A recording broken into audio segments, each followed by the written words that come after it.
Hello guys, mini vlog 119 and it's Wednesday morning. பிரேக்ஃபாஸ்ட்டுக்கு வெங்காயம் தக்காளிலாம் கட் பண்ணிவிட்டு மேகி தான் பண்ணியிருந்தேன். ஏன்னா வழக்கம் போல் தோசை மாவு வந்து தீந்து போச்சு.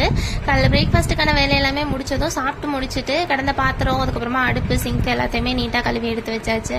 லஞ்சுக்கு வீட்டில் வந்து பலாமரம் இருக்கிறதுல வந்து ஒரு பலாக்கா வந்து கீழே விழுந்துருச்சு பழுக்கிறதுக்கு முன்னாடியே. தென்னை மரம் வாதுப்பட்டு அது வேஸ்ட் ஆயிருங்கிறனால பாதி போல் கட் பண்ணி கூட்டு பண்ணிடலான்னு சொல்லி அதுக்கான வேலை பார்த்துட்டு இருந்தேன். மிச்சத்தை வந்து எடுத்து ஃப்ரிட்ஜில் வச்சாச்சு. ஏன்னா பாதியே எங்கள் வீட்டில் இருக்கவங்களுக்கு போதுங்கிறனால வெங்காயம் தக்காளிலாம் கட் பண்ணிவிட்டு பலாக்காயை வந்து ப்ரெஷர் குக் பண்ண வச்சுட்டு அது கூட ரசம் பண்ணிக்கலாம் அப்படின்னு சொல்லிட்டு மிக்ஸி ஜாரில் மிளகு, சீரகம், தக்காளி, பூண்டு இதெல்லாமே சேர்த்து ரசம் தான் பண்ணியிருந்தேன். லஞ்சுக்கான வேலை எல்லாமே முடிச்சதுக்கப்புறமா ஒரே வேர்வை, குளிக்காமல் எப்படி இருக்குது, அதனால போயிட்டு குளிச்சுட்டு ஸ்கின் கேர் எல்லாமே முடிச்சாச்சு. நாளைக்கு வந்து பங்குனி திருவிழா, வீட்டில் வந்து பொங்கல் வைப்பாங்க மாரியம்மனுக்காக, தாயமங்கலம் மாரியம்மனுக்காக. அதனால ஐயாவும் அம்மாச்சியும் வீடை தொடச்சி விட்டாங்க. நான் வந்து பூஜை பாத்திரம்லாம் விளக்காமல் இருந்துச்சு, அதெல்லாமே விளக்கிட்டு காஞ்சதுக்கப்புறமா மஞ்சள் குங்குமம் எடுத்து வச்சாச்சு. அதெல்லாத்தையுமே எடுத்து நீட்டாக அடுக்கி வச்சுட்டு வீட்டில் கொஞ்சமாக தர்பூசணி இருந்துச்சு, அதை எடுத்து சாப்பிட்டேன். That's for the mini vlog. Thank you. Bye.